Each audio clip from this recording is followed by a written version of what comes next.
How's that for a Big Ten debut?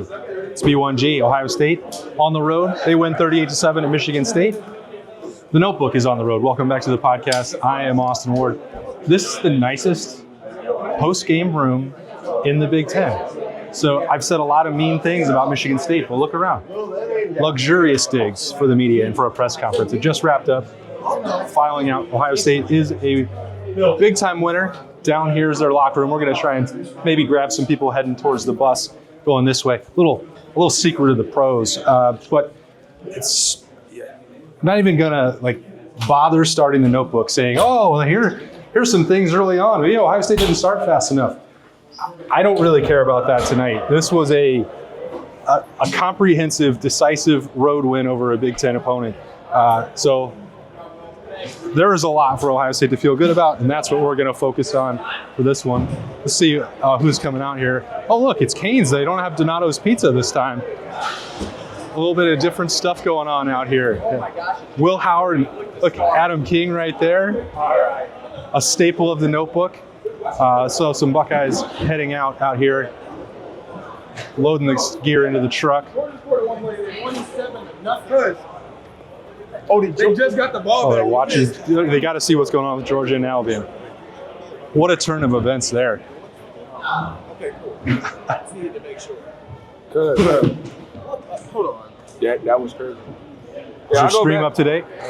No, I keep rewinding you because, what the f*** is that? I'm sorry. You're good. Sorry. CJ, you're good. We'll get it out. CJ, good. Come on. Everyone's looking for CJ. All right, here's the man I'm looking for. One of the key stops of the game, I'm going to ambush Cody Simon just like he did Michigan State on 4th down. Hey, it looked like the hardest hit you've ever given in your career. Did it feel like it to you? No. I feel like being in the air is weird. Okay. I'm not used to jumping, so. Well, it startled me. I'm up in the press box 100 yards away from you, and I could feel it. It was. We've been waiting to actually do that for a while now. I think Tommy had a really good shot at it last year. Yeah. They ran that little, I think it was Rutgers, they ran that little weird one. So for it to actually work, it was pretty cool to see. So. Do you have to sell out on that? Yeah, I'm just a jumper. So, okay. Do you like on the road when you mix it up and you get Cane's instead of Donato's? Do you guys get tired of having pizza every week? Being from Jersey, Donato's is not my cup of tea. No, it's not.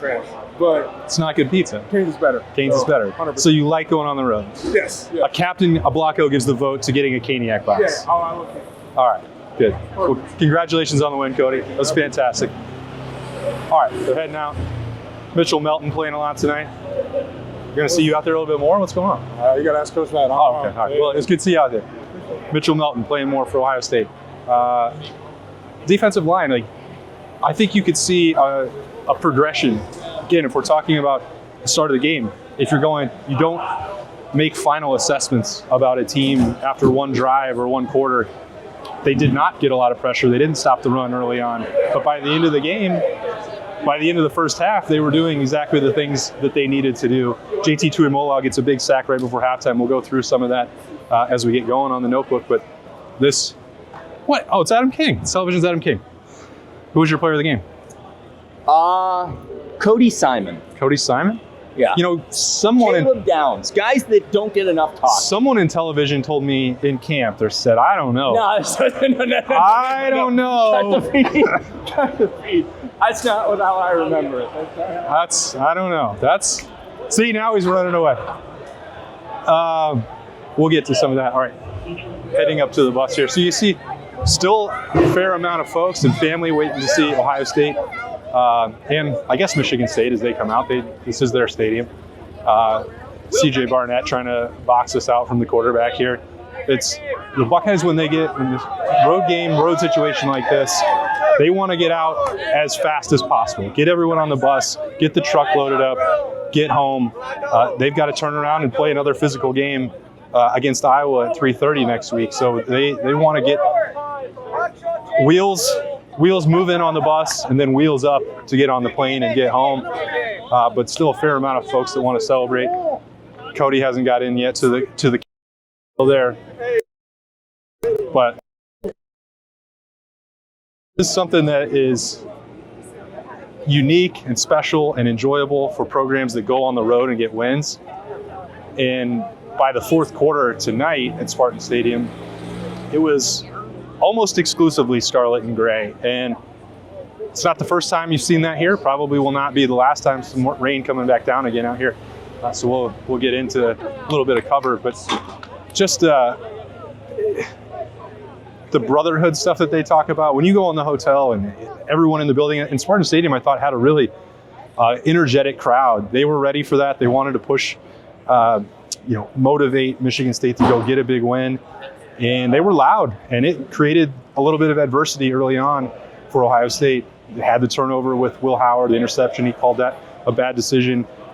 There was looked like maybe some communication things that were going a little bit wonky early on with the defense, but that's the way it goes. Like, the fact that Ohio State was able to overcome a lot of that and then win as decisively as they did, 38-7, is a mark of progress. If you were a national pundit who was saying, oh, well, they should play somebody with a pulse, Spartan Stadium was pulsating, and that was a talented team. Hey, guys. We got here. You like this better or Donato's? You want Cane's or pizza? Pizza. Well, that's at home. You have it at 3 weeks in a row. You want? All right. I'm going to say Justin Fry wants chicken. He's a Cane's guy. All right. A lot of votes. We're going to tell Quinn to make sure that that's what's happening. Clearly, people are, two different chicken options. Michigan State's leaving with Chick-fil-A.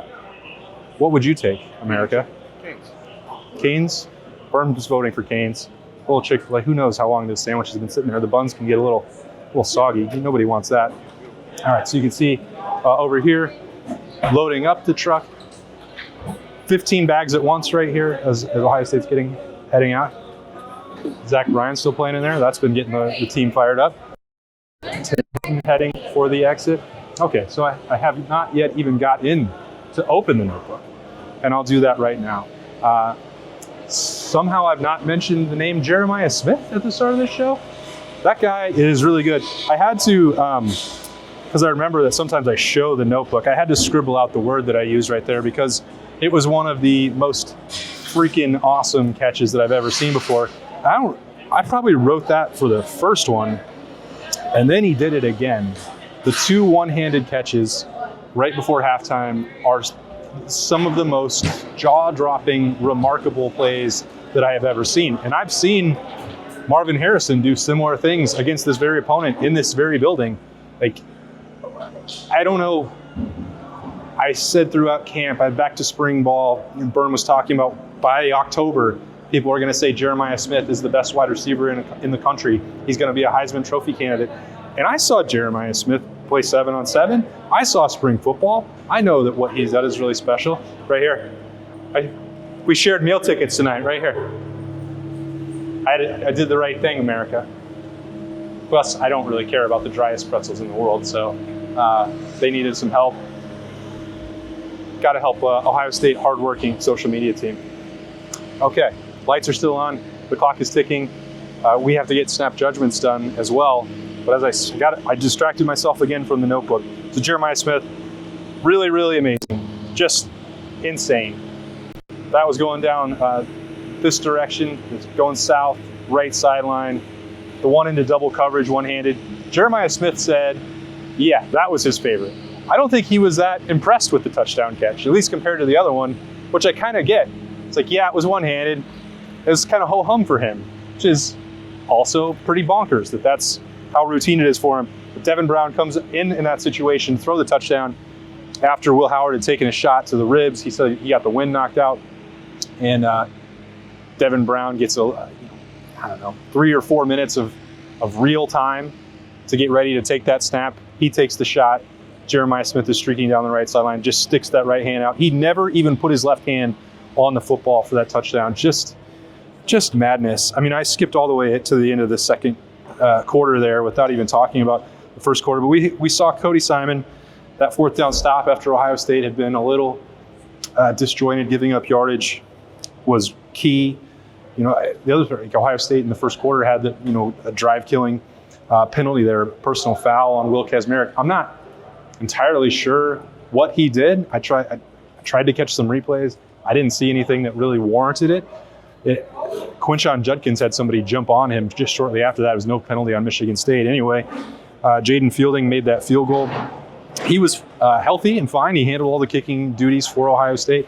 Actually talked to him in pregame, and he was kicking from about like 35 yards out, and he was blasting the football over the net. So the Ohio State staffers that were trying to help on special teams and get things going was taking forever. And he came over and he was talking to me. I was like, well, I guess you must be feeling better now. And he just kind of smiled and winked, and he was feeling strong and getting the job done. So he came back with, that lower body situation didn't slow him down very long. All the kickoffs were perfect. Handling the field goals and that stuff worked out well. So that was a little personnel note for Ohio State. They managed that at kicker. Tyleik Williams did not play for Ohio State. And Ryan Day said after the game he was cleared because he was not on the availability report. He could have played in an emergency situation. Ryan Day compared it to Donovan Jackson, and he said with one more week of rest, he should be 100% and ready to go. He went through some of the pregame stuff, but we saw during the final warm-ups when they put pads on, Tywone Malone was going through with the ones. He started the game. Also saw Hero Kanu, Caden McDonald in there. Ty Hamilton made a big play in the second half. But I think it sounds like an obvious statement to make, but Ohio State defensively needs Tyleik Williams back. He's sort of, I think in his absence, he has proved that he is a foundational linchpin for Ohio State. They need him back at defensive tackle. The sooner the better, because Iowa next week, they can run the football, and they're going to try and attack Ohio State up the middle. You could tell that Michigan State felt like they might have an opportunity to do that when Tyleik Williams wasn't out there. Buckeyes made some adjustments. You got to give them, I think, credit for doing that. The key defensively, though, in the second quarter there, Jordan Hancock, he forces the fumble. It was just a huge takeaway. Michigan State was finding some yardage, finding some traction. They were building a little momentum and getting pretty confident. That stopped it in its tracks right there. Big time play. The Buckeyes wound up with 2 forced fumbles in that second quarter. Lathan Ransom had the second. It had looked initially to me, and they showed the replay probably, 10 times in the stadium. And I thought, did they miss the face mask? And they kept freeze framing it. I guess it was the hand in the shoulder pad. Ryan, you got to give me one word to describe that catch. I mean, it's one of the most insane ones I've seen. Yeah, unbelievable. I guess that's the only thing. Unbelievable. When he says he's not impressed by that stuff, is he doing more of that in practice? He just works really, really hard. He's very, very talented. He's a great kid. All right, we'll let Ryan Day sign autographs for these kids and fans. No, you can go. You're good. Thank you. Cool. Great game. Great game. Okay. Well, anytime we can grab Ryan Day on the road to go with Cody Simon.